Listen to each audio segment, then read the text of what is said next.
بسم اللہ الرحمن الرحیم۔ السلام علیکم دوستو، آج ہم آپ کو اللہ کے پیارے نبی حضرت محمد صلی اللہ تعالیٰ علیہ وسلم کا بچپن سے لے کر جوانی تک کا پورا واقعہ سنائیں گے، جس کو سن کر آپ کا ایمان تازہ ہو جائے گا۔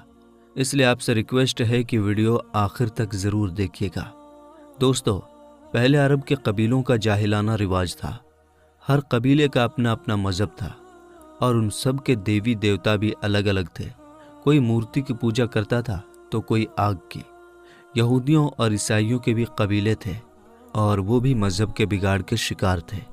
اس وقت لوگ اللہ کو چھوڑ کر انسانوں اور پیڑ پہاڑوں کی پوجا کرنے میں لگے ہوئے تھے۔ پورے عرب میں دنگا فساد عام تھا۔ عورتیں اور بچے محفوظ نہیں تھے۔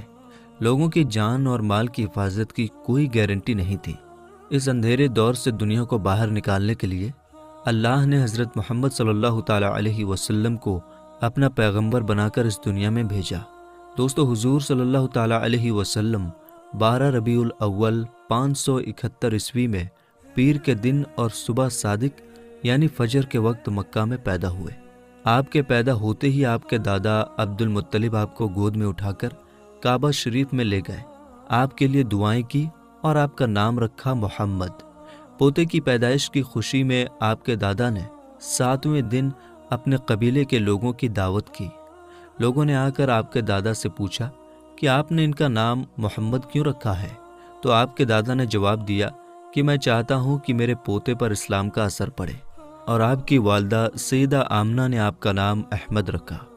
دوستو، پیغمبر حضرت محمد مصطفیٰ صلی اللہ تعالیٰ علیہ وسلم جب پیدا ہوئے تو آپ کی ختنہ پہلے سے ہی کی گئی اور آپ کی آنکھوں میں سرما بھی لگا ہوا تھا اور آپ کا تمام بدن پاکیزہ تھا۔ جب آپ کے دادا عبد المطلب نے اپنے پوتے کو ختنہ شدہ اور ناف کٹا ہوا پایا تو وہ بہت زیادہ خوش ہوئے اور فرمایا کہ میرا پوتا بڑی نرالی اور بڑی شان والا ہوگا۔ اور یہی نہیں، جب آپ صلی اللہ تعالیٰ علیہ وسلم پیدا ہوئے تو آپ کی مٹھی مبارک بھی بند تھی، مگر شہادت والی انگلی آسمان کی طرف اٹھی ہوئی تھی اور ایسا لگ رہا تھا جیسے خدا کی وحدانیت کا اقرار کر رہی ہے۔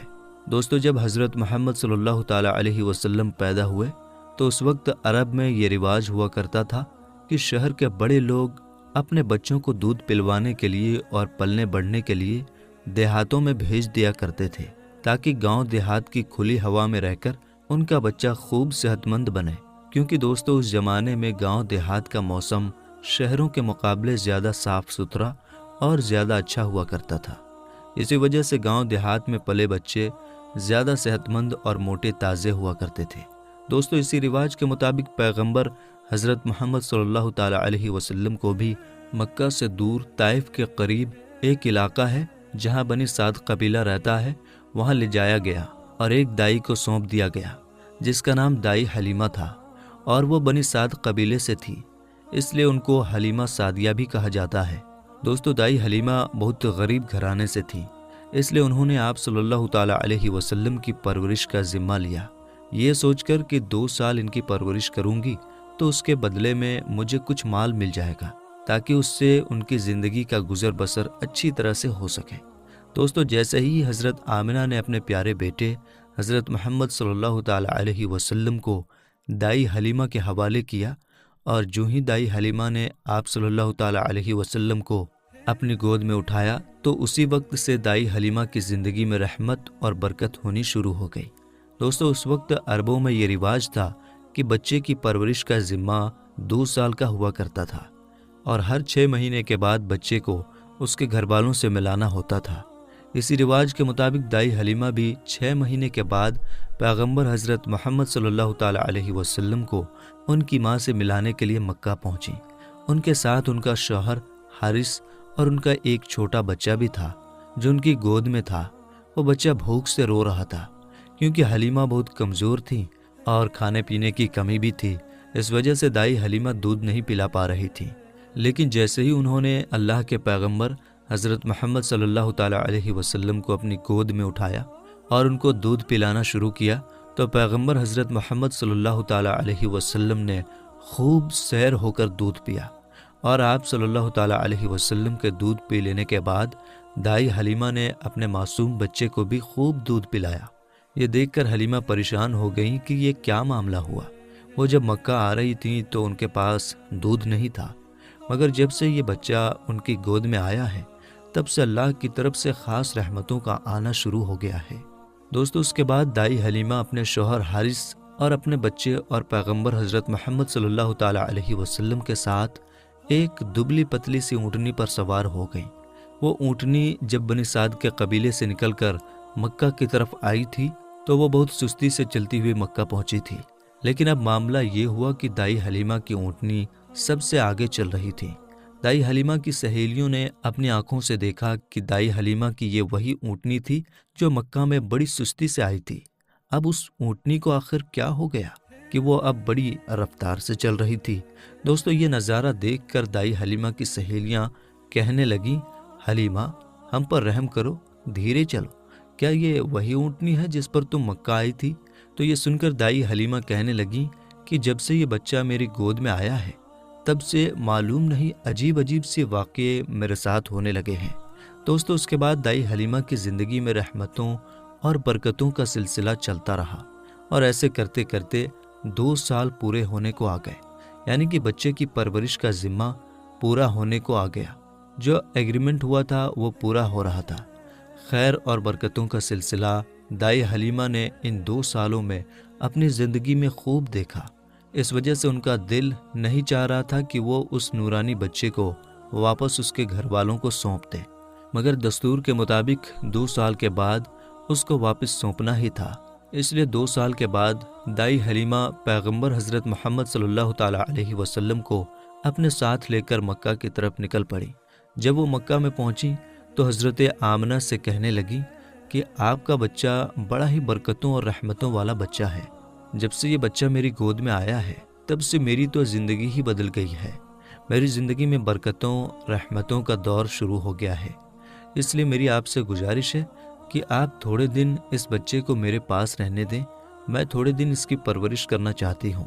تو یہ سن کر حضرت آمنہ نے پہلے تو انکار کر دیا، مگر دائی حلیمہ کے بار بار کہنے پر حضرت آمنہ تیار ہو گئیں اور کہنے لگیں کہ تھوڑے دن اور اپنے پاس رکھ لو، پھر واپس آ کر مجھے دے جانا۔ اس طرح سے دائی حلیمہ آپ صلی اللہ تعالیٰ علیہ وسلم کو واپس اپنے ساتھ لے گئیں۔ دوستو، ایسے کرتے کرتے پیغمبر حضرت محمد صلی اللہ تعالیٰ علیہ وسلم کی عمر مبارک 4 سال کی ہو گئی۔ جب آپ کی عمر مبارک 4 سال کی ہوئی تو ایک دن آپ دائی حلیمہ کے گھر کے باہر کچھ بچوں کے ساتھ کھیل رہے تھے۔ ان میں حلیمہ سعدیہ کا ایک بیٹا جو پیغمبر حضرت محمد صلی اللہ تعالیٰ علیہ وسلم کا دودھ شریک بھائی بھی تھا۔ وہ سب کھیل رہے تھے کہ اچانک آپ زمین پر گر گئے اور آپ کے چہرے اور جسم کا رنگ پوری طرح سے بدل گیا۔ دوستو، اتہاس کی کتابوں میں ہے کہ اس وقت حضرت جبریل علیہ السلام پہلی بار پیغمبر حضرت محمد صلی اللہ تعالیٰ علیہ وسلم سے ملنے آئے تھے۔ جیسے ہی حضرت جبریل آپ کے پاس آئے تو آپ کو زمین پر لٹا کر آپ کے سینے کو چاک کر دیا، یعنی کہ آپ کے سینے کو چیر دیا اور آپ کے دل کو باہر نکال لیا۔ اس کے بعد آپ کے دل کو زمزم کے پانی سے دھویا اور آپ کے دل پر جو ایک کالے رنگ کا چھوٹا سا لوتھڑا تھا اس کو ہٹا دیا اور یہ کہا کہ آج سے شیطان کے حصے کو دور کر دیا، اور اس کے بعد آپ کے دل کو واپس آپ کے سینے میں رکھ دیا۔ دوستو، ادھر یہ دیکھ کر آپ کے ساتھ کھیل رہے بچے گھبرا گئے کہ آپ کو کیا ہو گیا۔ اس لیے وہ دوڑے دوڑے دائی حلیمہ کے پاس پہنچ گئے اور کہنے لگے کہ محمد کا کسی نے قتل کر دیا ہے۔ تو یہ سن کر دائی حلیمہ بہت گھبرا گئیں اور پریشان ہو اٹھی اور بھاگتی ہوئی سوچنے لگیں کہ مجھے 2 سال کے بعد ہی اس کو اس کی ماں کو دے دینا چاہیے تھا، اب اس کی ماں کو میں کیا منہ دکھاؤں گی۔ یہ سوچتے ہوئے دائی حلیمہ بھاگتی ہوئی آپ تک پہنچی تو حلیمہ نے دیکھا کہ آپ کا جسم کا رنگ بدلا ہوا ہے، مگر تھوڑی دیر کے بعد آپ کو ہوش آ گیا۔ یہ دیکھ کر حلیمہ کی جان میں جان آئی اور کہنے لگی اب اس کو اور نہیں رکھوں گی اپنے پاس۔ اس کے بعد دائی حلیمہ مکہ پہنچی اور پیغمبر محمد صلی اللہ تعالیٰ علیہ وسلم کو حضرت آمنہ کے حوالے کر دیا۔ دوستو، اس کے بعد 4 سال کی عمر کے بعد آپ اپنی ماں حضرت آمنہ کے پاس رہنے لگے۔ اس کے بعد زندگی کے دن بیتتے چلے گئے۔ سن 575 یا 576 میں جب آپ کی عمر 5 اور 6 سال کے بیچ ہوئی تب آپ اپنی ماں حضرت آمنہ کے ساتھ اور اپنے دادا عبد المطلب کے ساتھ مدینہ کی طرف نکلے۔ مدینہ میں آپ کے لیے 2 خاص باتیں تھیں۔ ایک تو یہ کہ مدینہ میں آپ کے والد حضرت عبداللہ کی قبر مبارک تھی، اور دوسری بات یہ تھی کہ مدینہ میں آپ کے دادا عبد المطلب کا ننھال بھی تھا۔ دوستو، اس زمانے میں سفر 1 مہینے یا 1.5 مہینے کا ہوا کرتا تھا، اس لیے آپ کا یہ سفر بھی تقریباً مہینے بھر کا تھا۔ 1 مہینے کے بعد جب آپ پلٹ کر واپس مکہ کی طرف آ رہے تھے تو آپ کی زندگی میں جو واقعہ پیش آیا اسے دیکھ کر آپ کے دادا عبد المطلب بھی رونے لگے۔ اللہ کے پیغمبر حضرت محمد صلی اللہ تعالیٰ علیہ وسلم کو اپنے بچپن کی عمر میں ہی آپ کو دوسرا بڑا جھٹکا لگا اور اللہ نے آپ کو ایک اور آزمائش میں ڈال دیا۔ دوستو، ہوا یہ کہ آپ جب 1 مہینے کے بعد مدینہ سے واپس مکہ آ رہے تھے تو راستے میں ہی آپ کی والدہ حضرت آمنہ کی طبیعت بگڑ گئی اور وہ بری طرح سے بیمار پڑ گئیں، اور اس کے بعد ان کا انتقال ہو گیا۔ مکہ اور مدینہ کے بیچ الابوا نام کی ایک جگہ ہے، وہیں پر حضرت آمنہ کو دفن کیا گیا، اور اس طرح سے آپ 6 سال کی عمر میں ہی یتیم ہو گئے۔ آپ کی اس حالت کو دیکھ کر آپ کے دادا عبد المطلب بہت پریشان ہوئے اور وہ رونے لگے۔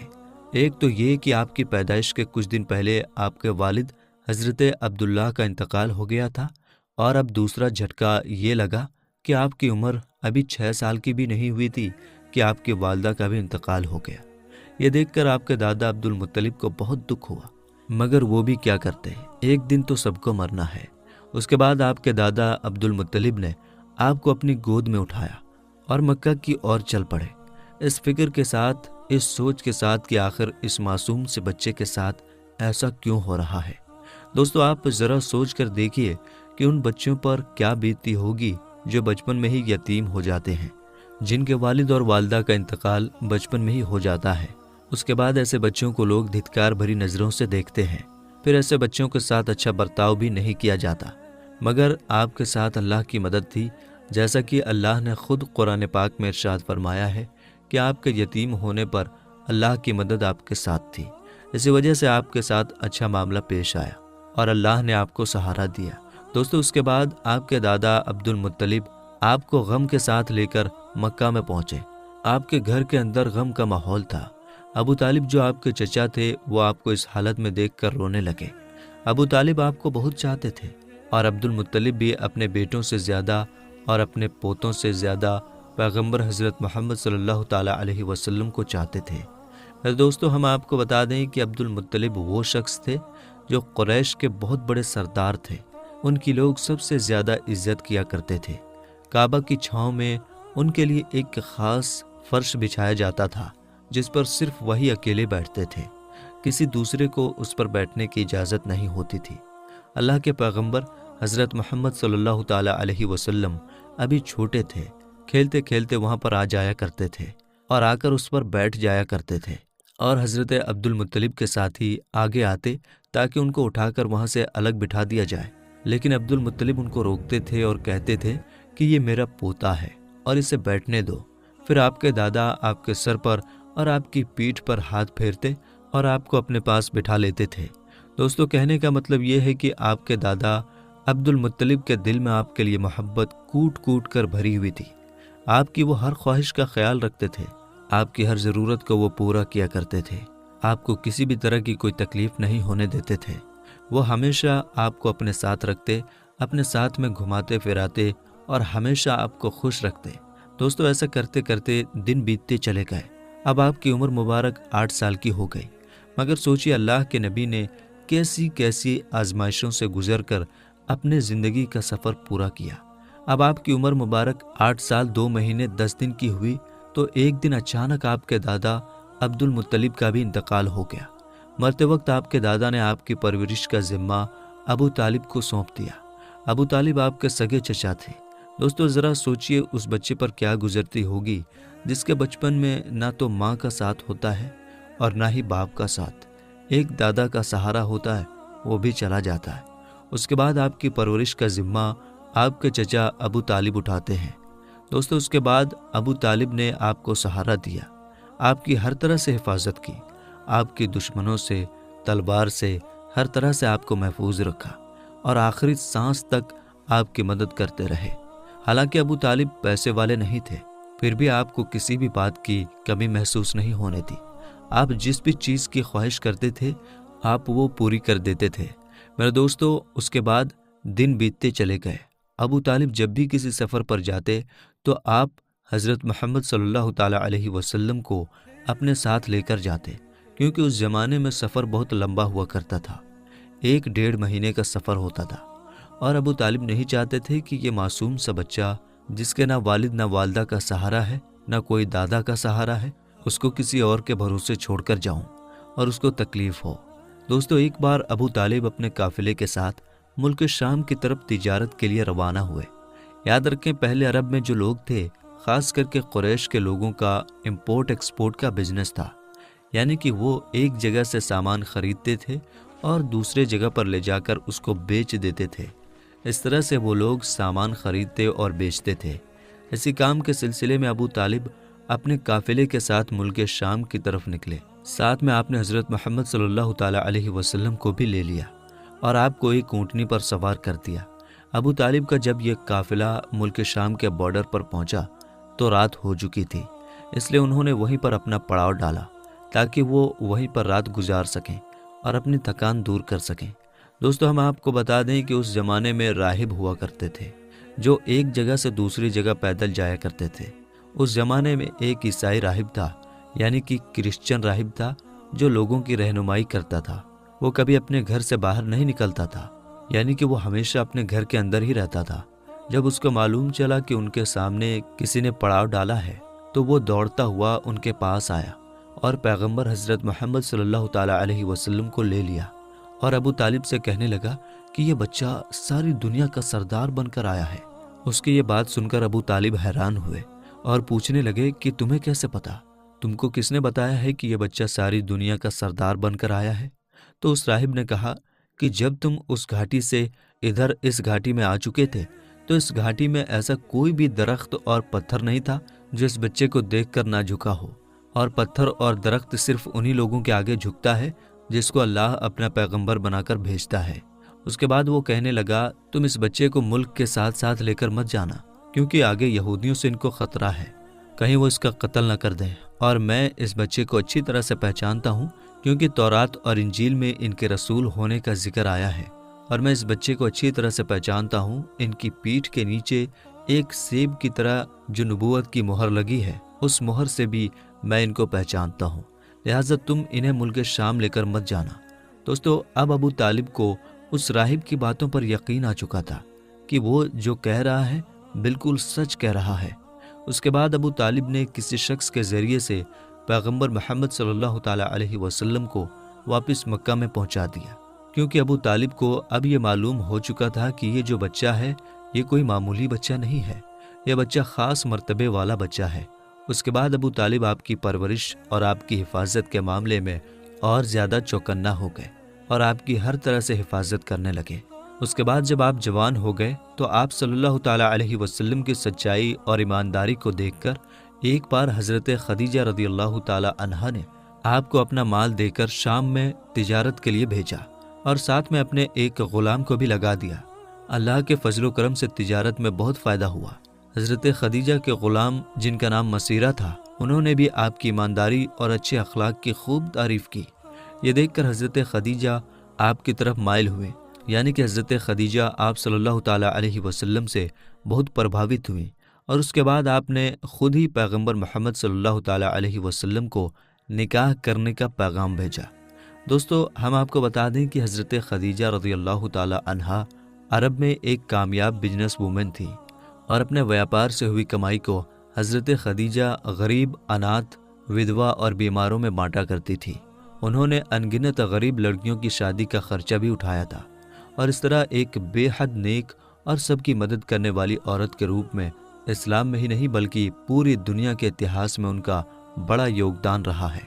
یعنی کہ حضرت خدیجہ ہمیشہ غریب لوگوں کی اناج اور کپڑوں سے مدد کیا کرتی تھیں۔ حضرت خدیجہ مورتیوں میں وشواس نہیں کرتی تھیں اور نہ ہی ان کی پوجا کرتی تھیں۔ دوستو، ہم آپ کو یہ بھی بتا دیں کہ حضرت خدیجہ کی پیغمبر محمد صلی اللہ تعالیٰ علیہ وسلم کے ساتھ شادی ہونے سے پہلے 2 شادیاں ہو چکی تھیں، اور ان کے اپنے پہلے دونوں شوہروں سے بچے بھی تھے۔ انہوں نے اپنا پہلا نکاح ابو حالہ سے کیا تھا، جن سے ان کو 2 بیٹی ہوئی تھی۔ مگر اس کے بعد ابو حالہ یعنی کہ ان کے پہلے شوہر کی موت ہو گئی، اور اس کے بعد حضرت خدیجہ نے دوسری شادی عتیق ابن زید کے ساتھ کی، جن سے ان کو ایک بیٹی ہوئی، مگر یہ بھی تھوڑے دنوں کے بعد اس دنیا سے چل بسے اور یہ پھر سے بیوہ ہو گئیں۔ ان کے بعد عرب کے بڑے بڑے تاجداروں نے، سرداروں نے خدیجہ کے ساتھ شادی کی پیشکش کی، مگر حضرت خدیجہ راضی نہ ہوئے، یہاں تک کہ اللہ تعالیٰ نے آپ کو پیغمبر محمد صلی اللہ تعالیٰ علیہ وسلم کی طرف مائل کر دیا۔ دوستو، اس کے بعد حضرت خدیجہ نے پیغمبر محمد صلی اللہ تعالیٰ علیہ وسلم کی ایمانداری اور تجارتی سفر کو دیکھ کر تیسرے نکاح کا پیغام آپ نے خود ہی اپنی ایک خاص سہیلی جس کا نام نفیسہ تھا، اس کے ذریعے آپ نے پیغمبر محمد صلی اللہ تعالیٰ علیہ وسلم کے پاس نکاح کا پیغام بھیجا۔ تو یہ سن کر پیغمبر حضرت محمد صلی اللہ تعالیٰ علیہ وسلم نے یہ کہہ کر انکار کر دیا کہ وہ اس کے بارے میں پہلے اپنے چچا ابو طالب اور اپنی چاچی سے بات کریں گے، اس کے بعد میں ہی وہ اس کے بارے میں آپ کو بتائیں گے۔ دوستو، اس کے بعد پیغمبر حضرت محمد صلی اللہ تعالیٰ علیہ وسلم نے اس پیغام کے بارے میں اپنے چچا ابو طالب سے بات کی، یعنی کہ ان کو اس پیغام کے بارے میں بتایا۔ تو یہ سن کر آپ کے چچا ابو طالب بہت زیادہ خوش ہوئے اور نکاح کروانے کے لیے راضی ہو گئے اور آپ کو اجازت دے دی۔ آپ کے چچا حضرت حمزہ نے خدیجہ کے چچا عمرو بن سعود سے رسول اللہ صلی اللہ تعالیٰ علیہ وسلم کے ولی یعنی کہ بڑے ہونے کی حیثیت سے بات چیت کی اور 20 اونٹنی مہر یعنی کہ نکاح کے وقت عورت یا بیوی کو دی جانے والی رقم یا جو آپ کی حیثیت میں ہو، یہ دے کر آپ کے چاچا ابو طالب نے آپ کا نکاح پڑھا دیا۔ دوستو، اس کے بعد حضرت خدیجہ اور پیغمبر محمد صلی اللہ تعالیٰ علیہ وسلم کے نکاح کا خطبہ آپ کے چاچا ابو طالب نے پڑھا۔ اس میں اللہ کی حمد و ثنا کی گئی۔ اس کے بعد قبول نامہ ہوا اور مہر بیان کیا گیا۔ مہر میں 20 اونٹنی لکھی گئی۔ دوستو، یہ ملک شام کی واپسی کے 2 مہینے کے بعد کی بات ہے۔ اس وقت آپ کی عمر 25 سال کی تھی اور حضرت خدیجہ کی عمر 40 سال تھی۔ حضرت خدیجہ آپ کی پہلی بیوی تھی۔ حضرت خدیجہ کے جیتے جی آپ نے کسی اور عورت کے ساتھ شادی نہیں کی۔ آپ کی تمام اولادیں بھی انہی سے ہوئی ہیں، صرف حضرت ابراہیم حضرت ماریہ سے پیدا ہوئے تھے۔ دوستو، پیغمبر حضرت محمد صلی اللہ تعالیٰ علیہ وسلم اور حضرت خدیجہ رضی اللہ تعالیٰ عنہا کی اولادیں یہ ہیں، یعنی کہ آپ کی اولادوں کے نام یہ ہیں: پہلے قاسم، پھر زینب، پھر رقیہ، پھر ام کلثوم، پھر فاطمہ اور پھر عبداللہ۔ آپ کے تمام لڑکے بچپن میں ہی انتقال کر گئے تھے، البتہ آدھی بچیوں نے آدھی نبوت کو پایا، ایمان لائی اور ہجرت بھی کی، اور سب کی سب آپ کی زندگی میں ہی انتقال کر گئی۔ صرف حضرت فاطمہ رضی اللہ تعالیٰ عنہا آپ کے اس دنیا سے پردہ فرما جانے کے 6 مہینے بعد اس دنیا سے رخصت ہوئیں۔ حضرت خدیجہ رضی اللہ تعالیٰ عنہا آپ کی پہلی بیوی ہیں۔ جب آپ صلی اللہ تعالیٰ علیہ وسلم پر پہلی آیت نازل ہوئی تو رسول اللہ صلی اللہ تعالیٰ علیہ وسلم نے سب سے پہلے آپ کو بتایا۔ اسلام قبول کرنے والی میں حضرت خدیجہ پہلی خاتون ہیں۔ اسلام کو پھیلانے میں نہ صرف آپ نے ساتھ دیا بلکہ مالی طور پر بھی آپ نے بڑھ چڑھ کر حصہ لیا۔ دوستو، پیغمبر حضرت محمد صلی اللہ تعالیٰ علیہ وسلم حضرت خدیجہ رضی اللہ تعالیٰ عنہا سے بہت محبت کیا کرتے تھے، اور ان کے ہوتے ہوئے یعنی کہ حضرت خدیجہ کے جیتے جی آپ نے دوسری شادی نہیں کی تھی۔ حضرت خدیجہ اور پیغمبر محمد صلی اللہ تعالیٰ علیہ وسلم کا ساتھ تقریباً 25 سال تک رہا۔ اللہ کے پیغمبر حضرت محمد صلی اللہ تعالیٰ علیہ وسلم نے فرمایا کہ خدیجہ دنیا کی بہترین عورتوں میں سے ہے۔ آپ رضی اللہ تعالیٰ عنہا کی وفات کے بعد بھی پیغمبر حضرت محمد صلی اللہ تعالیٰ علیہ وسلم اکثر آپ کو یاد کیا کرتے تھے اور آپ کی سہیلیوں کو ہدیہ بھجواتے رہتے تھے۔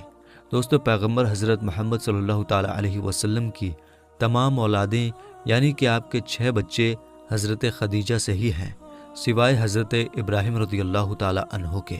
حضرت خدیجہ کی قبر مبارک جنت المعلیٰ مکہ میں ہے۔ جس سال حضرت خدیجہ رضی اللہ تعالیٰ عنہا اور آپ کے چاچا ابو طالب کا انتقال ہوا تھا، اس سال کو آپ نے غم کا سال قرار دیا۔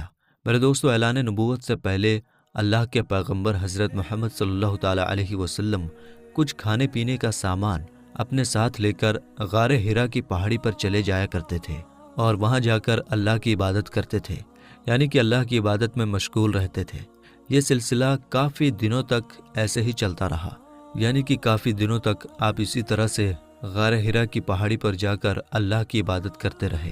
ایک مرتبہ اللہ کے پیغمبر حضرت محمد صلی اللہ تعالیٰ علیہ وسلم غار ہرا کی پہاڑی پر اللہ کی عبادت میں مشغول تھے کہ اتنے میں آپ کے پاس حضرت ابراہیم علیہ السلام اپنی اصل شکل و صورت میں آپ کے پاس تشریف لائے، یعنی کہ اچانک حضرت جبریل علیہ السلام آپ کے سامنے نازل ہو گئے۔ ہم آپ کو بتا دیں کہ یہ جبرائیل علیہ السلام اللہ کے سارے فرشتوں کے سردار ہیں، اور حضرت جبریل علیہ السلام کی طاقت اتنی ہے کہ اگر جبرائیل اپنا ایک پر پھیلا دیں تو پورب سے لے کر پشچم تک اس پوری دنیا کو چھپا لیں، یعنی کہ اتنا بڑا حضرت جبریل علیہ السلام کا ایک پر ہے، اور حضرت جبریل علیہ السلام کے اس طرح کے 70,000 پر ہیں۔ اب آپ سوچئے کہ حضرت جبریل کتنے زیادہ بڑے ہوں گے۔ اس کے علاوہ حضرت جبریل کی اسپیڈ اتنی زیادہ ہے کہ یہ پلک جھپکتے ہی سدرہ سے زمین پر آ جاتے ہیں، اور پلک جھپکتے ہی اس زمین سے واپس سدرہ پر پہنچ جاتے ہیں۔ یہ حضرت جبریل علیہ السلام کی طاقت کا عالم ہے۔ اگر حضرت جبریل علیہ السلام چاہیں تو اس پوری زمین کو اٹھا کر پلٹ سکتے ہیں۔ قوم لوط کو اسی طرح سے حضرت جبریل علیہ السلام نے پلٹا تھا۔ یہ حضرت جبریل علیہ السلام کی شان ہے جو اللہ کے ایک فرشتے ہیں۔ دوستو، یہی حضرت جبریل علیہ السلام پہلی بار اپنی اصلی شکل و صورت میں اللہ کے پیارے نبی حضرت محمد صلی اللہ تعالیٰ علیہ وسلم کے سامنے حاضر ہو گئے اور کہنے لگے، پڑھو اقرا۔ یہ سن کر آپ صلی اللہ تعالیٰ علیہ وسلم نے فرمایا، میں نہیں پڑھتا۔ حضرت جبریل نے دوبارہ کہا، پڑھو اقرا۔ آپ صلی اللہ تعالیٰ علیہ وسلم نے پھر کہا، میں نہیں پڑھتا۔ حضرت جبریل علیہ السلام نے تیسری مرتبہ کہا، پڑھو اقرا، تو آپ نے پھر کہا، میں نہیں پڑھتا۔ اس کے بعد حضرت جبریل علیہ السلام نے اللہ کے پیارے نبی حضرت محمد صلی اللہ تعالیٰ علیہ وسلم کو اپنے سینے سے لگایا، اور سینے سے اس طرح سے لگایا کہ حضرت جبریل نے حضور پاک کی بغل میں اپنے دونوں ہاتھ ڈالے، یعنی کہ اللہ کے نبی کے دونوں ہاتھ باہر کی طرف کر دیے، اور پھر جبریل نے پیارے نبی کو اپنے سینے سے لگایا اور پھر زور سے دبا دیا، یعنی کہ بہت زور سے دبایا۔ حدیث شریف میں آتا ہے کہ اللہ کے پیارے نبی حضرت محمد صلی اللہ تعالیٰ علیہ وسلم نے فرمایا ہے کہ اس وقت حضرت جبریل نے مجھے اتنی زور سے دبایا تھا کہ قریب تھا کہ میری جان نکل جاتی، مگر جبریل نے مجھے زور سے دبا کر چھوڑ دیا، اور پھر فرمایا کہ پڑھو اپنے رب کے نام کے ساتھ، جس نے آپ کو اور تمام دنیا کو پیدا فرمایا ہے، پیدا کیا ہے انسان کو زمین و خون کے جمے ہوئے ایک لوتھڑے سے۔ پڑھو، حال یہ ہے کہ تمہارا رب بڑا ہی رحم کرنے والا ہے۔ پھر اللہ کے پیارے نبی حضرت محمد صلی اللہ تعالیٰ علیہ وسلم پڑھنے لگے، اور پھر آپ بہت گھبرا گئے، غار ہرا کی پہاڑی سے اتر گئے اور اپنے گھر آ گئے۔ یعنی کہ یہ واقعہ ہونے کے بعد اللہ کے پیارے نبی حضرت محمد صلی اللہ تعالیٰ علیہ وسلم گھبرائے ہوئے اپنے گھر تشریف لائے۔ اس وقت آپ کا بدن کانپ رہا تھا، جس طرح سے انسان کا بدن سردی سے کانپتا ہے، یعنی کہ اس وقت آپ بہت ہی زیادہ خوف کی حالت میں آ گئے تھے۔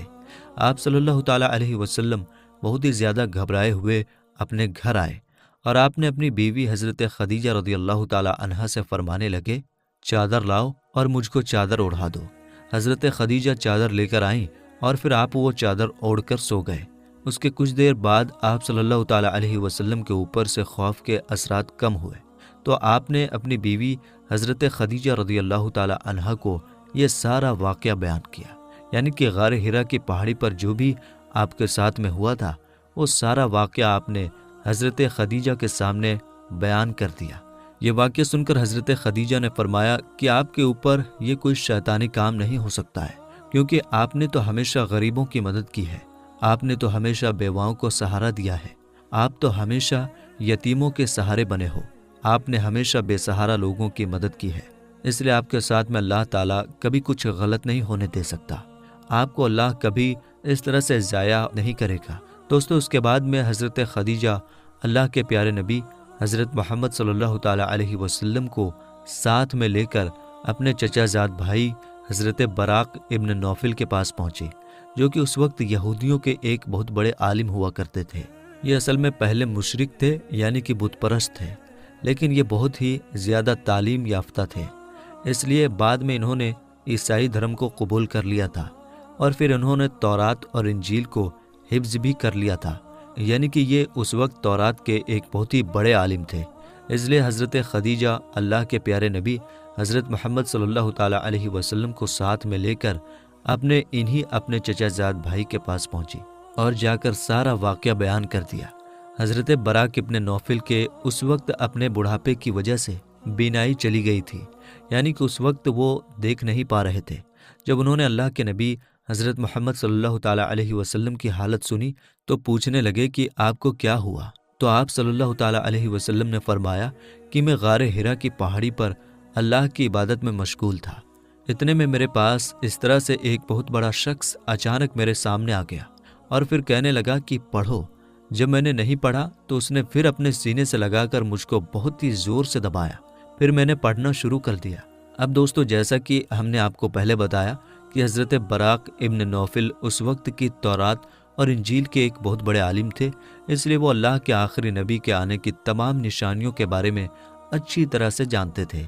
اس لیے وہ یہ سن کر کہنے لگے کہ اللہ کی قسم، جو بھی آپ کے پاس میں آیا تھا وہ وہی اللہ کا فرشتہ تھا جو حضرت موسیٰ اور حضرت عیسیٰ علیہ السلام پر نازل ہوتا تھا، یعنی کہ جو فرشتہ حضرت موسیٰ اور حضرت عیسیٰ کے پاس آتا تھا وہ فرشتہ آپ کے پاس میں آیا تھا، اور ان قریب ہے کہ اب آپ کی قوم آپ کو علاقے سے، آپ کو اپنے شہر سے باہر نکال دے گی، کیونکہ آج تک جس نے بھی حق کی آواز اٹھائی ہے، جتنے بھی آج تک نبی اس دنیا میں آئے ہیں، ان سب کو اسی طرح سے سزا دی گئی ہے، کیونکہ حضرت براق ابن نوفل تورات اور انجیل کے بہت بڑے عالم تھے، اس لیے وہ اللہ کے آخری نبی کے آنے کی تمام نشانیوں سے اچھی طرح سے واقف تھے، اس لیے انہوں نے یہ ساری باتیں آپ کو بتا دیں۔